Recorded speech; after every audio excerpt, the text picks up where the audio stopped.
আমার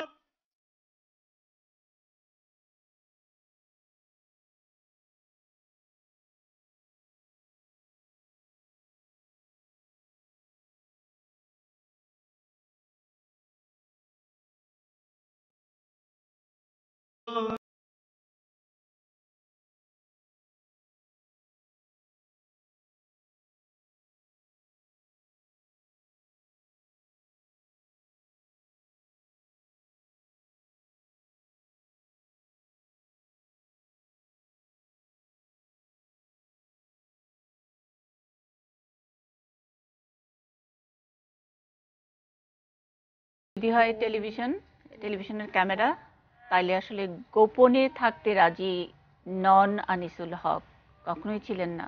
যতদিন ধরে তিনি আনিসুল হক হয়ে উঠেছেন, টেলিভিশনের ক্যামেরার সামনে থেকে হয়তো তার এই যে যাত্রা, এরকম সকলের নয়নমণি হয়ে ওঠার যে যাত্রা, সেটি একটি ক্যামেরার সামনে থেকে তার যে চৌকস উপস্থাপনা, সেখান থেকেই শুরু। আর যখন আমরা ক্যামেরা বলবো, মিডিয়া বলবো, টেলিভিশন বলবো, আনিসুল হক গোপনে থাকার মানুষ নন। আমরা বলছি আনিস ভাই গোপনে আজকেও নেই। তিনি এই স্টুডিওতে হয়তো কোথাও আছেন, তার প্রতি একটা অন্যরকম শ্রদ্ধা জানানোর জন্যই আজকের আয়োজন রয়েছে নয়নে নয়নে। আজকে আমরা যেই দৃশ্য দেখেছি, আর্মি স্টেডিয়ামে মানুষের ঢল, এবং যখন এয়ারপোর্ট থেকে তার বাড়ি বনানী পর্যন্ত তার আনিস ভাইকে বহন করা, আমরা ঠিক মরদেহ বলতে পারছি না, গাড়িটি এসে পৌঁছলো, পিছনে পিছনে হাজার হাজার মানুষ, এবং মুহূর্তের মধ্যে পুরো বনানী এলাকা লোকে লোকারণ্য, এবং সকলের নয়নমণি যেন চলে যাচ্ছেন একটা অনেক দিনের ঘুমের জন্যে কবরস্থানের দিকে। সেই জন্য একটু আক্ষেপ, এই মানুষটিকে চোখের সামনেই সবাই দেখতে চান বা চাইতেন।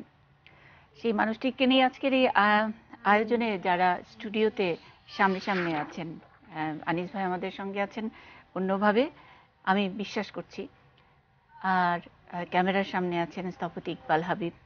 আমরা পেয়েছি বিজিএমই এর সাবেক সভাপতি আনোয়ারুল আলম চৌধুরী পারভেজকে। তাহমিনা খান আছেন, তিনি আনিসুল হকের পরিবারের বন্ধু এবং মুক্তিযুদ্ধ শহীদদের সন্তান। ব্যবসায়ী আকাশ মাহমুদ আছেন। দুজন খুব দুরন্ত মানুষ আমাদের স্টুডিওতে এসেছেন, আমিনা বেগম এবং সাজেদা বেগম। তাদের একটা লম্বা মিছিল দেখেছি আমি বনানীতে, এবং প্রায় সকলেই খুবই বিমর্ষ ছিলেন। এই দুজন মানুষের কাছ থেকেও তাদের মেয়র, তাদের নগরপিতার কথা শুনবো। ব্যবসায়ী আনিসুল হকের কথা, একটু জানা কথা, একটু অজানা কথা, ক্যামেরার বাইরে যেটুকু বলেছিলেন, তার সাক্ষী আছেন আমাদের স্টুডিওতে একজন আনোয়ারুল আলম চৌধুরী পারভেজ। ব্যবসায়ী আনিসুল হক, আপনাদের সহকর্মী আনিসুল হক, কি বলবেন আজকে আনিস ভাইকে? আমার ভাবতেই খুব কষ্ট হয় যে আনিস ভাই আমাদের মাঝখানে নাই আজকে। আমি ওনাকে 98 সাল থেকেই একসাথে, ওনার সাথে আমার যাত্রা। আপনারা জানেন যে বিজিএম এ দুইটা প্ল্যাটফর্ম আছে, একটা হলো ফোরাম, একটা সম্মিলিত। এবং আনিস ভাই, ক্যাপ্টেন সিনহা ভাই এবং আমরা কিন্তু এই প্ল্যাটফর্ম থেকে কিন্তু বিজিএম এর প্রেসিডেন্ট হই। এবং এই আনিস ভাইকে আমি সে শুরুর থেকে যখন দেখি, তখন একটা সবসময় কাছে মনে হয়েছিল যে উনি একটা দৃঢ়চেতা, একটা কমিটেড, একটা সাহসী, এবং এট দ্য সেম টাইম উনি কিন্তু সবার জন্য কেমন যেন একটা দরদি একটা মানুষ ছিল। ওনার মধ্যে একটা একটা লিডারশিপ ছিল, এবং যে জিনিসগুলি আসলে এক্সপ্লেন করা খুব কঠিন। আমি আমি আজকে চিন্তা করতেছিলাম যে এই মানুষটা আসলে কি, উনি কি কোনো নর্মাল মানুষ ছিল না অতি মানুষ ছিল। আপনারা দেখেন যে এই যে একটু আগে যে দেখাচ্ছিল ওনার পরিচিতিতে, যে উনি সবসময় কিন্তু মিডিয়াকে পছন্দ করতেন, কারণ উনি সবসময় বলতো আমার উত্থান মিডিয়া থেকে। কিন্তু উনি যখন ব্যবসায়ী হলেন, তখনও কিন্তু সে ব্যবসায়ী লিডার হিসাবে ওনার যেই একটা আবির্ভাব, সেটাও কিন্তু মিডিয়ার থেকে কোনো অংশে কিন্তু কম ছিল না। আমরা একটু উনি পারভেজ ভাই, আমরা একটু জানতে চাই যে আনিস ভাই খুব ছোট থেকে শুরু করেছেন এবং মানে এটা তিনি গর্বের সাথে বলতেন এবং তার যে বিকাশ ব্যবসায়ী হিসেবে আহ, একেবারে কিছু নাই থেকে পরিশ্রমের মাধ্যমে তার মেধা আইডিয়ার মাধ্যমে একজন সফল ব্যবসায়ী অথবা গার্মেন্ট সেক্টরটাকে সামনে এগিয়ে নিয়ে যাওয়ার যে আপনাদের যদি মনে পড়ে আনিস ভাই যখন প্রথম বিজিএম এর প্রেসিডেন্ট হয় তখন বাংলাদেশে কিন্তু ম্যাকেনজির একটা রিপোর্ট আসছিল ঠিক ওই মুহূর্তেই এবং সেখানে বলা হচ্ছিল যে বাংলাদেশ 2005 সালে কোটা রেজিম যখন শেষ হবে বাংলাদেশ তখন কিন্তু আর ঘুরে দাঁড়াতে পারবে না এবং এই ইন্ডাস্ট্রি গার্মেন্টস ইন্ডাস্ট্রি ধসে যাবে। এবং আনিস ভাই তখন এই জিনিসটা খুব সূক্ষ্মভাবে আমাদের সবাইকে নিয়ে বসে এবং ইকোনমিস্টদের সাথে একসাথে আলাপ করে আমরা যখন স্টাডি করলাম তখন আমরা কিন্তু উনি কিন্তু একটা জিনিস থ্রো করে দিয়েছিল 2005 সালে আপনাদের মধ্যে মনে পড়ে যে বাংলাদেশ রাজার কোটা যখন থাকবে না বাংলাদেশ কিন্তু ঘুরে দাঁড়াবে এবং এই ইন্ডাস্ট্রিটা আরও অনেক ধাপ এগিয়ে যাবে। এবং 2005 সালের পরে এই ইন্ডাস্ট্রি সত্যি কিন্তু যে ইন্ডাস্ট্রি 2005-এ ছিল অনলি $4 বিলিয়ন এক্সপোর্ট সেই ইন্ডাস্ট্রি আজকে $28 বিলিয়ন এক্সপোর্ট। তার যে ভিশন তার যে মানে একটা প্রজ্ঞা এটা কিন্তু মানে সত্যি আমাদের সবাইকে যেরকম সাহায্য করতো ড্রিম দেখার এটা কিন্তু একটা অস্বাভাবিক রকম একটা চেতনার মধ্যে আছে। জি আনোয়ারুল আলম চৌধুরী পারভেজ আমরা আরো শুনবো আপনার কাছে। নিশ্চয়ই দর্শক আপনারা ইতোমধ্যে জেনেছেন গত 30শে নভেম্বর তিনি লন্ডনে দীর্ঘদিন ধরে তিনি অসুস্থ ছিলেন। 30শে নভেম্বর তিনি লন্ডনের ওয়েলিংটন হাসপাতালে মৃত্যুবরণ করেন এবং আজ তার মরদেহ ঢাকায় আনা হয়েছে। তিনি চিরনিদ্রায় শায়িত হয়েছেন বনানী কবরস্থানে। আনিসুল হকের মরদেহ ঢাকায় তার বাড়িতে তার বাসভবনে আসার কিছুক্ষণের মধ্যে বাংলাদেশের প্রধানমন্ত্রী ছুটে যান তার বাড়িতে সান্ত্বনা দেবার জন্য তার স্ত্রী সন্তানদের পরিবারের অন্য স্বজনদের। আমরা একটু সেই অংশটুকু দেখি।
আমাদের সঙ্গে আমেনা আপা আছেন এবং সাজেদা আপা আছেন ঢাকা উত্তরে। তিনি আমাদের মেয়র উত্তরের নগরপিতা আনিসুল হকের সহকর্মী আমরা বলছি এবং খুব সম্মানিত দুজন সহকর্মী। আজকে তারা দল বেঁধে গিয়েছিলেন আমেনা আপা এবং সাজেদা আপা। আমেনা আপা একটু শুনতে চাই স্যার মানে আনিস ভাই সম্পর্কে আপনাদের নগরপিতা আমরা বলছি মেয়র সাহেব সম্পর্কে একটু বলেন কি কি কথা হয়েছে কি না, আজকে মনটা কেমন লাগছে? সবাই মিলে তো গেছিলেন ওখানে। জি আপা মনটা বেশি ভালো না আমাদের।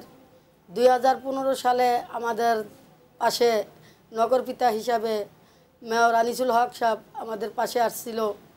আজকে মনে করেন আমাদের গরিব দুঃখীর জন্য অনেক কিছু আমাদের দাবি দাবা অনেক কিছু আমাদেরকে দিয়েছেন। আমাদের 8,000 টাকা বেতন ছিল, আমাদের এই নগরপিতা আমাদের বেতন 15,000 টাকা করে দিয়েছিল এরপর আপা জানেন আমরা মাস্টারুল কর্মচারী 18 বছর ধরে ডিউটি করি, আমাদের কোনো বোনাস কোনো মেয়র দেয় নাই। আমাদের এই নগর পিতায় যে আনিসুল হক সাহেব আমাদেরকে 2000 টাকা করে বোনাস এবং 1000 টাকা করে আপনার বৈশাখী ভাতা আমাদের এই গরিব দুঃখীর মাঝে পাশে দাঁড়াইছেন দিছেন। বহুত কষ্ট করছি আপা আমাদের এই ইয়ের জন্য। আজকে মনে করেন আপা রোদে ভিজি এবং বৃষ্টিতে ভিজি রোদে শুকাই, আমরা মেহনতি কাজ করি। আমাদের পাশে এই নগর পিতা আনিসুল হক সাহেব পাশ করার পরে আমাদের এই গরিব বান্ধবের পিছনে সব সময় আগে পিছে সব সময় স্যার আমাদের পাশে ছিল এবং হেভি হাসি খুশি লোক, তার কোনো তুলনাই নেই মেয়র হিসাবে। এত মেয়র আইসে গেছে, এর মতো মেয়র আমরা কোনো সময়ই পাইনি। আজকে দেখেন আপা আমাদের বর্তমান যে চলমান দেখেন যে অবস্থা, মানুষের জিনিসের দাম, যারা 15,000 টাকা বেতন পাইত তাদেরকে 24,000 টাকা বেতনে আনিসুল হক সাহেব করছেন। এরপরে আবার আমাদেরকে গাবতলি বেরিবাদ সিটি কলোনি, হ্যাঁ 210 কোটি টাকা 3টা আপনার বিল্ডিং করে দেওয়ার জন্য 15 তলা করে 3টা বিল্ডিং করে দিব আমাদেরকে, সেই ব্যবস্থা আনিসুল হক সাহেব নিয়েছেন এবং করতে বাস্তবায়ন করছেন। বাহ, কি অসাধারণ।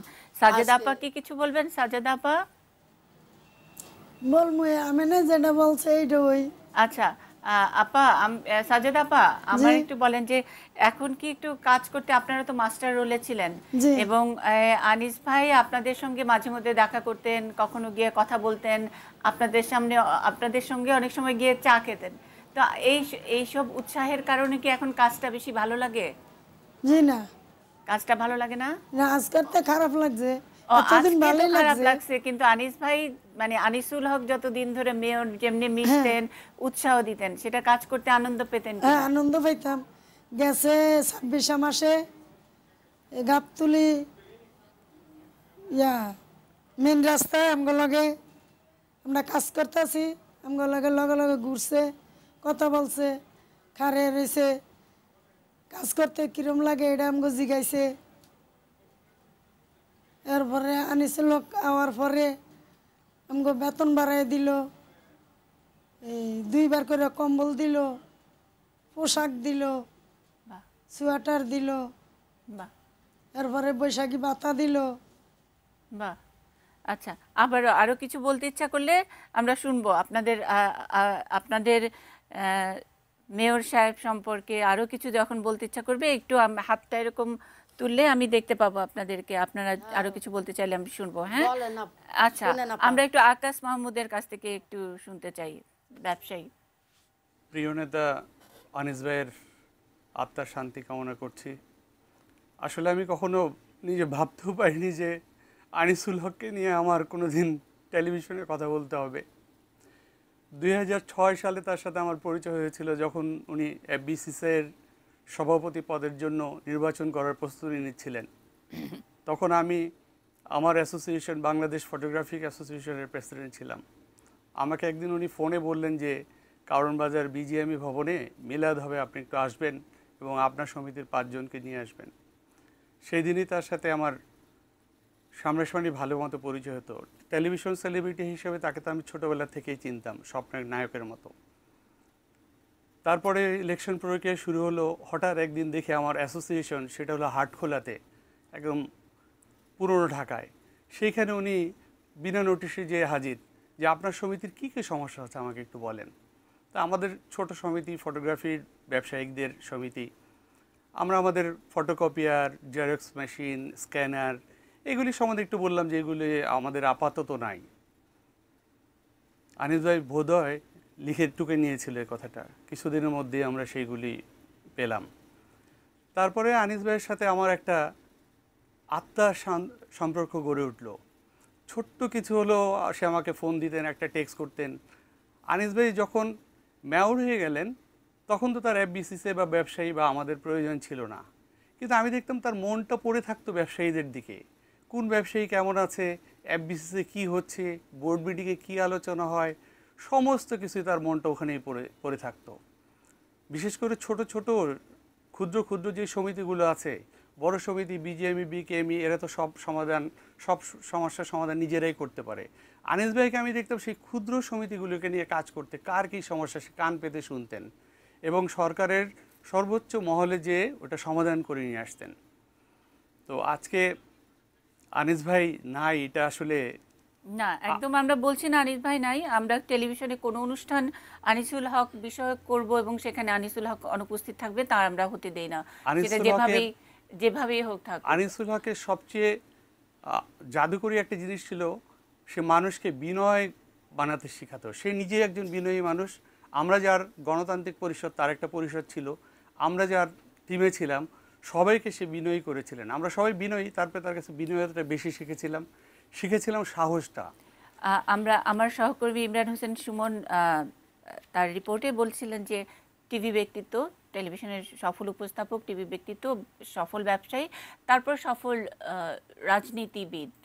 তিনি মেয়র হিসেবে তিনি তার ক্যারিশমা দিয়ে, আইডিয়া দিয়ে অনেকখানি এগিয়ে নিয়ে গেছেন ঢাকা উত্তরকে। রাজনীতিবিদ সুলভ কিছু আচরণ আমরা কিন্তু একেবারে সাংবাদিক হিসেবে কাছে থেকে, আমি সবচেয়ে এখন ক্লেম করতে পারি সবচেয়ে কাছে ছিলাম যেই দিনটিতে, যেদিন তিনি এখানে আমাদের 18 নিউজের ঠিক পেছনে ট্রাক স্ট্যান্ড, যেটা অনেক দিন ধরে, দীর্ঘদিন ধরে বেদখল ছিল, ওখানে যে একটি সুন্দর রাস্তা হবে এটা কখনো কেউ ভাবেনি। আমরা ওই রাস্তাটিকে অনেক সময় ঠাট্টা করে বলি আনিসুল হক রাস্তা। সেই রাস্তায় তিনি যেদিন এলেন ট্রাক ড্রাইভারদের সঙ্গে কথা বলবার জন্য, সেদিন আমাদের ক্যামেরা ছিল, আমরা ছিলাম সাথে। আনিস ভাই তার রাজনীতিবিদ সুলভ যেই বক্তব্য দিচ্ছিলেন, আজকে সেটা নিয়ে আমাদের সঙ্গে আছেন আনিস ভাই এখনো। দেখি আনিস ভাই কি বলছেন। সমর্থন আছে যে ঢাকা শহরে এভাবে অবৈধ জিনিস করতে দেওয়া হবে না। সমস্ত মানুষ সমর্থন করে এই মেয়রকে এবং তার দলকে এবং তার সমস্ত যারা কাজ করে। বাইরে 4টা লোক হইচই করলো আর আমরা ঘরে ঢুকে গেলাম, হবে না, এটা ইটস নট অ্যাকসেপ্টেড। আপনারা কথা বলেন, you bring out the public image and public support.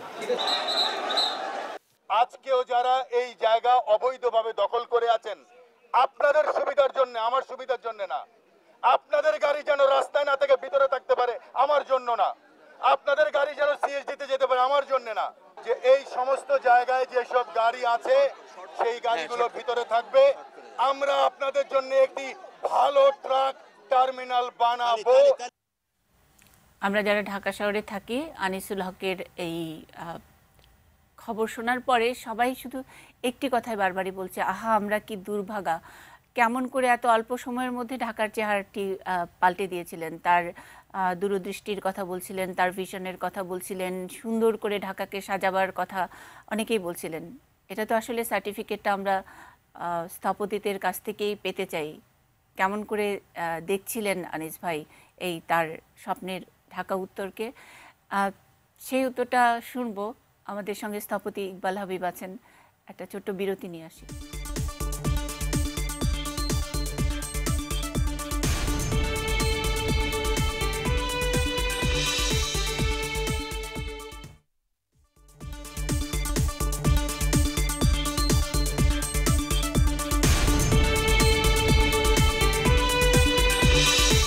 নয়নে নয়নে আমরা শ্রদ্ধা জানাচ্ছি আনিসুল হককে, নগরপিতা ঢাকা উত্তর সিটি কর্পোরেশনের। ঢাকা উত্তর সিটি কর্পোরেশন নিয়ে যে ভাবনা এবং যে পরিবর্তন আমরা দেখছি এবং এখন হাহুতাশ করছি, আক্ষেপ করছি, নিজেদেরকে অভাগা বলছি, এই স্বপ্নের সঙ্গে অনেক অনেক অনেক স্থপতি ছিলেন। তাদের নেতৃত্বকে দিয়েছিলেন আনিসুল হক। কি বলবেন ইকবাল হাবিব? সত্যিকার অর্থে প্রায় একটা পচে যাওয়া সংস্কৃতির মধ্যে আমাদের একটা জটিল অঙ্কের নগরীর বা নগরায়ন সমস্যার মধ্যে হঠাৎ করেই আনিসুল হক মাননীয় প্রধানমন্ত্রীর আহ্বানে মেয়র হওয়ার সিদ্ধান্ত নেন। সাথে সাথেই উনি নগর নিয়ে যারা কাজ করে তাদেরকে ডাকলেন, বোঝার চেষ্টা করলেন এবং আমি তখনই পরিষ্কারভাবে বুঝলাম যে একটি বোধহয় পরিবর্তনের আবহাওয়া দেখছি। এবং আর সবার মতো অঙ্গীকার করার মানসিকতাটা পরিত্যাগ করলেন এবং তিনি বললেন আমি যা বলবো তা করব। এবং সেক্ষেত্রে আমার যাত্রা হবে সমাধান যাত্রা। আপনারা অনেকেই হয়তো জানেন কি না যে উনি ওনার নির্বাচনী ইশতেহারের আগে আমাদের সকলের কথা শুনে, প্রফেসর নজরুল ইসলাম, মোবাশ্বের ভাই, আমি আরও অনেকের কথাবার্তা শুনে ওনার হঠাৎ মনে হলো আমি হয়তো বুঝে ফেলেছি। আমি ওনাকে বললাম, জনগণের পাশে যান, জনগণের কাছ থেকে বোঝেন কি করা যায়। বললাম জরিপ করেন। নিজের পকেটের পয়সা খরচ করে জরিপ করলেন এবং জরিপ করে তৎক্ষণাৎ উনি বুঝলেন যে এটি ওনার পক্ষেই সম্ভব এবং উনি খুব দৃঢ়তার সঙ্গে দাবি করলেন যে আমি পরিবর্তন করতে পারবো। আমি কিন্তু তখনও একটু স্কেপটিক্যাল ছিলাম। আমার সাথে মুন্নি আপনার মতোই একটু অম্ল মধুর সম্পর্ক ছিল। আমি ওনার স্ত্রীর বন্ধু, সেই হিসেবে একটু শালা দুলাভাই সম্পর্কই ছিল এবং আমি কখনো ওনাকে ছেড়ে কথা বলতাম না, সেটা অন স্ক্রিন হোক অফ স্ক্রিন হোক। যার কারণে আমি ভাবছিলাম যে হয়তো এটাও হয়তো একটা প্রতিশ্রুতির জায়গা যে উনি জরিপ করেছেন এবং ভাবছেন এই বিরাট জটিল অঙ্ক উনি সমাধান করবেন। কিন্তু বিশ্বাস করেন প্রথম 1 বছরের মধ্যে উনি অনেকগুলো পদক্ষেপ নিতে নিতেই নিজেই বোধহয় নিজেকে বদলে ফেললেন। এবং আমি মনে করি যে এই নগরী একটা বদলে যাওয়া আনিসুল হককে পেল, যে আনিসুল হক একটা প্রতিষ্ঠিত সত্য যে রাজনীতিবিদ হতে হবে এবং রাজনীতিবিদরা ছাড়া আর কিছুই করা সম্ভব হবে না, কিন্তু একটা ভালো মানুষকে, এবং এই জায়গাটা একটু পরিষ্কার করি, ভালো মানুষের আমার কাছে সংজ্ঞা দুটো, একটা হচ্ছে ভালো মানুষ, একটা এফেক্টিভ মানুষ। উনি একজন এফেক্টিভ মানুষ হিসেবে প্রধানমন্ত্রী তো কত মন্ত্রীকে, কত রাজনৈতিক নেতৃবৃন্দের কত রকম কথা বলেন, এটা করেন ওটা করেন, আপনারা এই নেতৃত্ব দেন। এই লোকটি অন্য ধাঁচের, অন্য জায়গার মানুষ হয়ে কিন্তু প্রথমেই যেন একদম স্বনির্বন্ধভাবে এবং দৃঢ় চিত্তে ধারণ করলেন যে প্রধানমন্ত্রী যা বলছেন আমি পারবো, এটা করবো। এবং এটা করতে গিয়ে ট্রাক স্ট্যান্ড হোক, অথবা কারণ বাজারকে বদলে ফেলা হোক, অথবা সত্যিকার অর্থে ঢাকাকে সবুজ করার জন্যে দখলদারদের বিরুদ্ধে আন্দোলন করা হোক, বিদেশি দূতাবাস থেকে শুরু করে ওনার ব্যবসায়িক স্টেক হোল্ডাররা যারা ওনার বন্ধু, তাদের বাড়ি ঘর হোটেল দেয়াল ভেঙে চুরমার করে উনি যখন এগিয়ে যাওয়া শুরু করলেন, তখন আমি বুঝতে পেরেছি এই লোকটি একটু পাগল প্রকৃতির। উনি আসলে যা বলছেন তা করবেন। আমরা স্থপতিরা, পরিকল্পনাবিদরা, পরিবেশ নিয়ে যারা কাজ করি, সবাই কিন্তু তখন তার পাশে গিয়ে দাঁড়িয়েছি। উনি যখন যেটা চেয়েছেন, রাতের পর রাত ওনার পাশে দাঁড়িয়ে বিলবোর্ড নামিয়েছি। উনি ওনার পাশে থেকো, একটু পাশে থাকো, বিলবোর্ড নামাবো আজকে রাতে। এটা একটা নেশায় পরিণত হয় এবং এই নেশা ওনাকে অকালে চলে যাওয়ার জন্য কারণ কিনা আমি জানি না, কারণ উনি ঘুমাতেন না। আমি আমার বন্ধুকে বলতাম, জামাইটাকে হারাবা, ঘুমাতে দাও, একটা মানুষকে অন্তত 7 ঘন্টা ঘুমাতে হয়। উনি ঘুমাতেন না। এবং সবচেয়ে বড় ব্যাপার হচ্ছে, অনেকে আপনারা জানেন না, আনিসুল হক আসলে বড় মাপের চিন্তা করতে করতেই আমাদের ছেড়ে চলে গেলেন। উনি প্রান্তিক নগর দরিদ্রদের জন্য অ্যাফোর্ডেবল হাউজিংয়ের জন্যে, শুধুমাত্র ওই দলিত মানুষদের জন্য অথবা তার ঝাড়ুদারদের জন্য হাউজিং কথা চিন্তা করছিলেন না। উনি ওনার স্ত্রীর প্রণোদনায় গার্মেন্টস শ্রমিকদের জন্যে বাংলাদেশে যে বিনিয়োগ করা সম্ভব সেটি উনি করে দেখানোর জন্য বাংলাদেশ ব্যাংকে ধর্ণা দিয়েছেন এবং নিজের প্রতিষ্ঠান থেকে প্রকল্প তৈরি করেছেন। 26টা প্রকল্প এই মুহূর্তে অনুমোদন অপেক্ষায়, যেগুলোর মাধ্যমে 40 লক্ষ গার্মেন্টস শ্রমিকের আবাসনের একটি নতুন সূত্রপাত যুগের সূচনা হবে। উনি বলছিলেন এটির মধ্যে দিয়ে আমি অন্যান্য নগর দরিদ্রজন হাউজিং করব, তাদের আবাসনের সমাধান করব। এটি ওনার কাজ ছিল না, কিন্তু উনি আগে বাড়িয়ে যানজটের সমস্যা নিরসনে, আপনারা জানেন 5000 বাস নামানো, ইউরোপের মাধ্যমে জয়দেবপুর পর্যন্ত সিগন্যালহীন রাস্তা তৈরি করা এবং সকলকে নিয়ে যানজট নিরসনের জন্য কিছু করা। প্রতিনিয়ত আমাকে ফোন করতেন, কি করা যায়, আমি আর কি করতে পারি। পুরনো এয়ারপোর্টের পাশ দিয়ে ওয়াল থাকবে এবং আনিসুল হক তার দেখবেন, ইনি মানতে পারছিলেন না। সাইকেলিস্টদের ধর্নায় উনি বললেন আমি ওখানে একটা সাইকেল লেন করে দেই আর ওয়ালটাকে এয়ারপোর্টের সাথে একটা মুসাফিদা করে, একটা সমঝোতা করে ভেঙে সেটাকে ট্রান্সপারেন্ট করে দিই। এইরকম ছোট ছোট অসংখ্য কাজ। ওনার সারাফের কথা মনে হয় ওনার স্ত্রীর প্রণোদনায় আবারও, সারাফের জন্য তো তুমি কিছু করলে না। উনি ভাবছিল সারাফের জন্য উনি একটা মোবাইল স্কুলের ব্যাপার প্রতিষ্ঠা করবেন ঢাকা নগরী জুড়ে। অসংখ্য স্বপ্ন এই স্বপ্নবাজ পুরুষ আমাদের সামনে জাগরিত করেছে। আমরা যে ঢাকা শহর জ্যামের শহর, এবং ওই দিকে যখন নাকি জ্যাম হতো তখন আমরা, আপনি বলেছেন আপনার যেমন অম্লমধুর সম্পর্ক, সাংবাদিক হিসেবে আমার সঙ্গে তার অন ক্যামেরা কখনো খুব মধুর ইন্টারভিউ হয়নি। সর্বশেষ ইন্টারভিউটা আমাদের সঙ্গে, আমাদের এটিএন নিউজে, এবং সেটাও চরম ফাটাফাটি একটা সম্পর্ক। স্ত্রীর প্রণোদনার কথা বলেছেন শ্রী রুবানা হক। আসলে রুবানা এবং আনিসুল হক দুজনকে আলাদা করলে বোধহয় কোনোটাই পূর্ণাঙ্গ হয় না। আমরা দুটিতে মিলে একটি একক বুঝি। তার প্রণোদনায় অনেক অনেক ভালো ভালো কাজ হয়েছে। তাদের পারিবারিক বন্ধু তাহমিনা খানের কাছে একটু শুনতে চাই। আনিসুল হক একজন পূর্ণাঙ্গ আনিসুল হক স্ত্রীর জন্যে, স্ত্রীর রুবানার সব বায়না পূরণ করবার আনিসুল হক, এবং আনিসুল হক করে তোলার পেছনে রুবানা, সব মিলিয়ে একটা সুন্দর পারিবারিক বন্ধন, যেটির আমাদেরকে অনেক ইয়াং মেয়েদেরকে একটা আদর্শ কাপল হিসাবে তারা সামনে এসেছেন। সেটাও অনেক সময় শিক্ষা হিসাবে আমরা নিয়েছি। তাহমিনা আপা। হ্যাঁ মনিদি, তুমি ঠিকই বলেছ। আমি অন্তত অনেক দিনের প্রতিবেশী, যদিও রুবানা আপা বা আনিস ভাইদের সঙ্গে খুব যে দেখা হয়েছে, উঠেছে বসেছি এরকম না, কিন্তু যেদিন প্রথম বললাম আনিস ভাইকে যে তাহমিনা আপা আমি আপনার প্রতিবেশী, এই কথাটা বলতে পেরে খুব গর্ববোধ হচ্ছিল নিজের কাছে, এই পরিচয়টা দিতে পেরে। বেশ কিছুদিন দেখা হয় না, তারপরে দেখা হওয়াতে উনি বলে এই যে পড়শির সঙ্গে এতদিন পর দেখা হয়, এই যে শব্দটা বোধহয় ওনার পক্ষেই সম্ভব।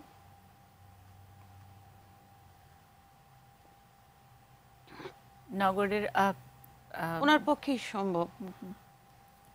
পড়শি হয়ে উঠতে পারি নাই। উনি যেরকম পড়শির কল্পনা করেন, ওনার মতো স্বপ্নবান এবং রুমানা আপার মতো এত নিমগ্ন একজন মানুষ, এত ভদ্র, এত তাদের দুজনের যে যুগল, এই যুগলের যে কী নাম হতে পারে, কি বলা যায়, আমার সত্যিই ভাষা নাই।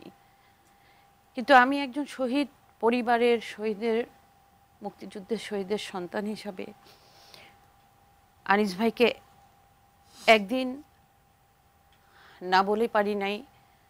আমার মনের সেই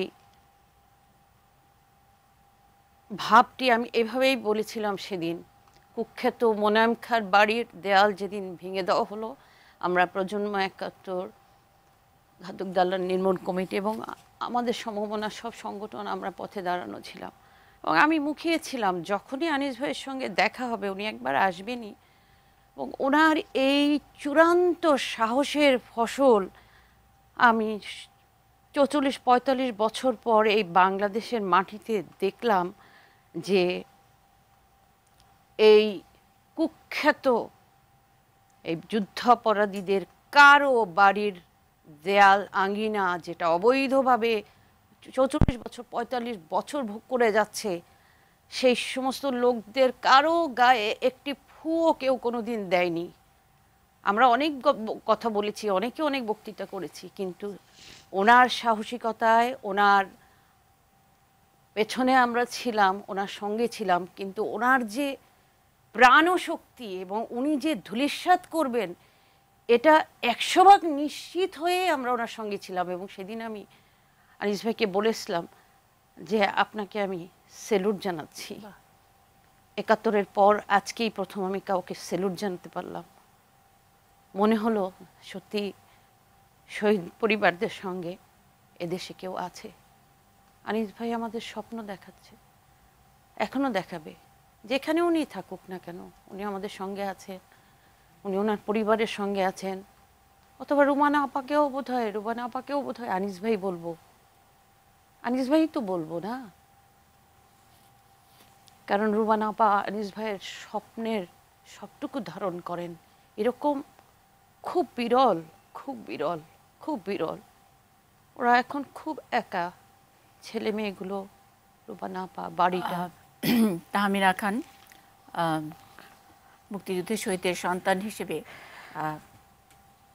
গর্বের সাথে এবং অনেক দিন পরে, ৪৫ বছর পরে, আমাদের স্বাধীনতার ৪৫ বছর পরে স্যালুট দিতে পেরেছিলেন একজন মানুষকে, প্রকাশ্যে দাঁড়িয়ে। কুখ্যাত মোনায়েম খানের বাড়ির দেয়াল যেদিন ভাঙা হলো, সেই ভাঙার সাহসকে তিনি স্যালুট দিয়েছেন। সেই সাহসকে আরও একবার স্যালুট দিচ্ছি। আমি জানি আনিস ভাই কোথাও না কোথাও আছেন, টেলিভিশনে তাকে নিয়ে কথা হচ্ছে, তিনি কোথাও নেই তা তো নয়। আনিস ভাই আবারও স্যালুট। একটা বিরতি নিচ্ছি, বিরতি নিতে গেলেও আপনি বিরক্ত হতেন, আবার আরেকবার বরাবরের মতো বিরক্ত করছি আনিস ভাই আপনাকে এবং আনিস ভাইয়ের ভক্ত যারা টেলিভিশনের সামনে বসে আছেন আপনাদের সকলকে। এক ছোট্ট বিরতি, ফেরত আসছি খুব শিগগিরই।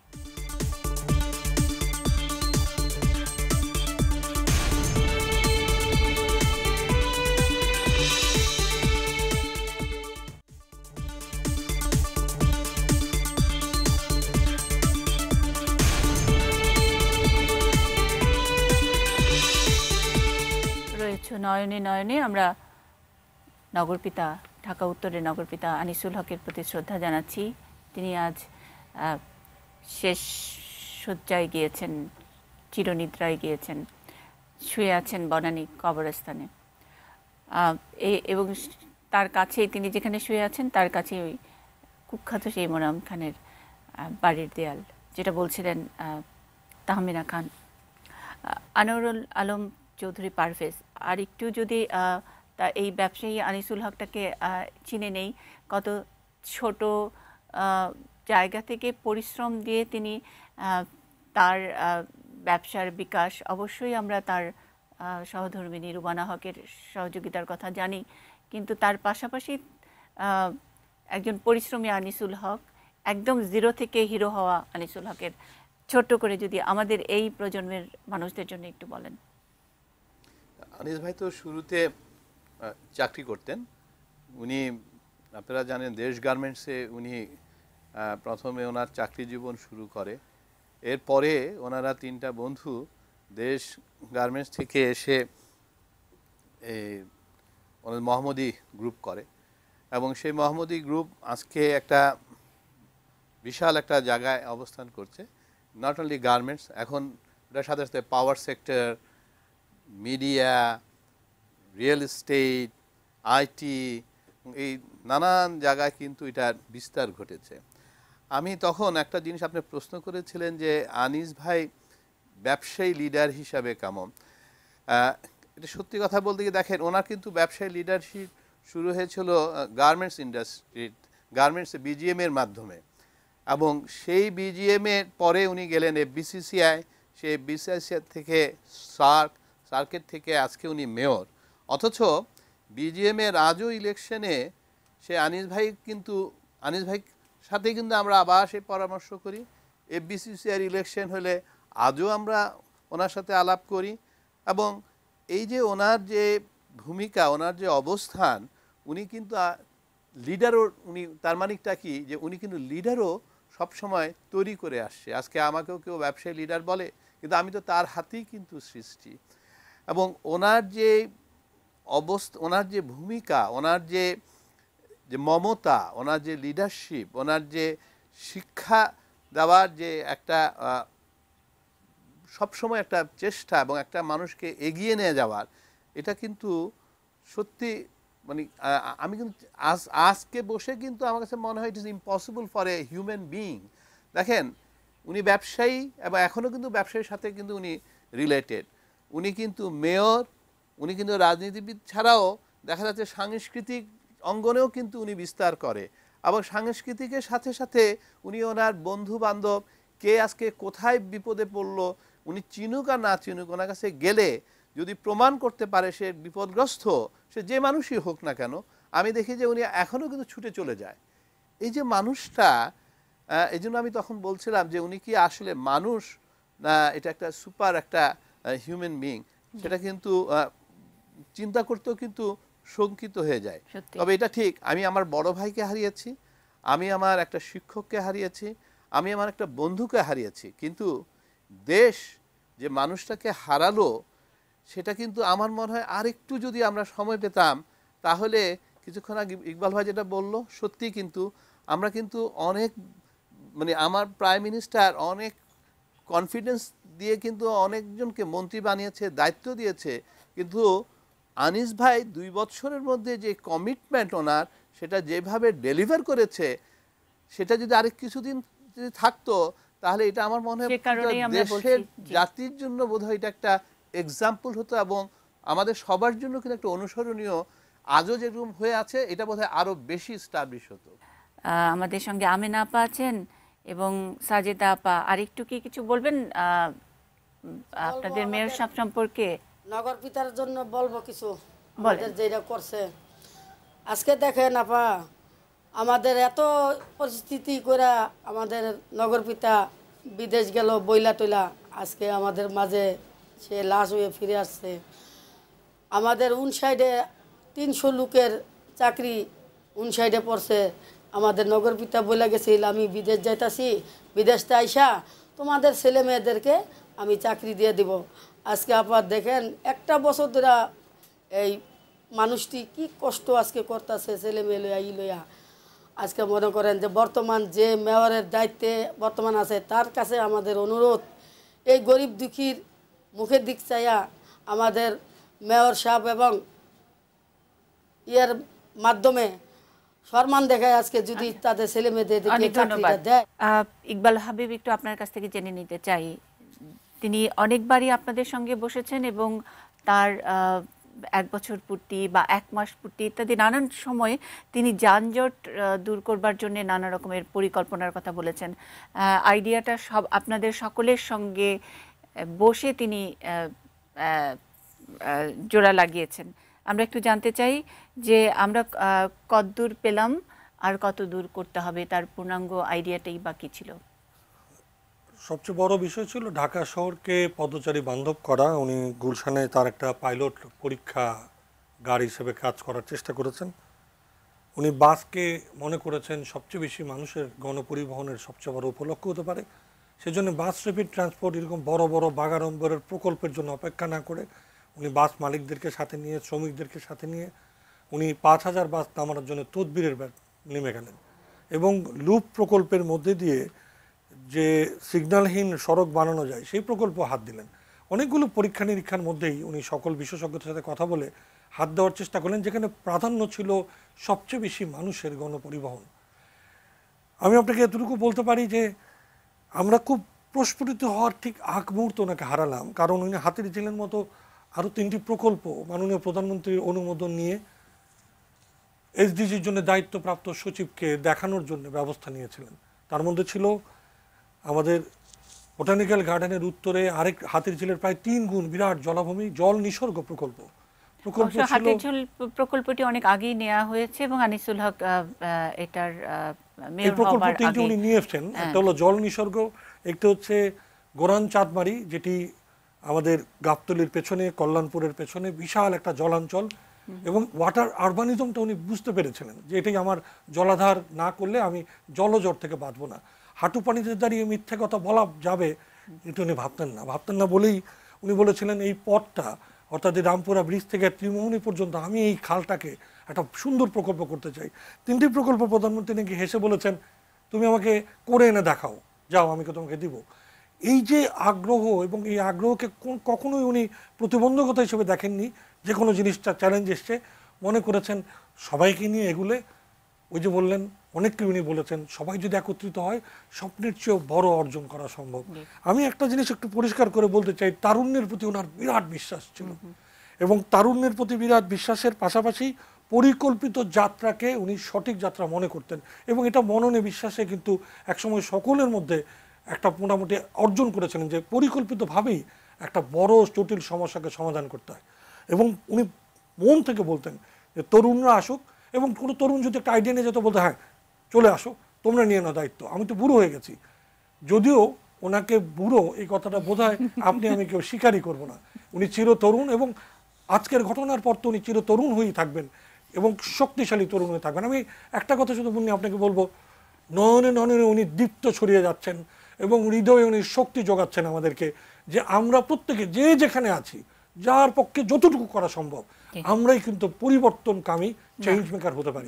চেঞ্জ মেকার হিসেবে আমরা আনিস ভাইয়ের নামটার আগে চেঞ্জ মেকার এখন একটি নতুন বিশেষণ আমরা যোগ করি। এই চেঞ্জ মেকারের আজকের যে সারাদিন ধরে তাকে দেখার জন্য, এক ঝলক দেখার জন্য অনেক মানুষ এয়ারপোর্টের দাঁড়িয়েছিলেন, অনেকে বনানীর বাড়ির সামনে দাঁড়িয়েছিলেন, অনেকের হাতে একটা খুব সুন্দর ছবি।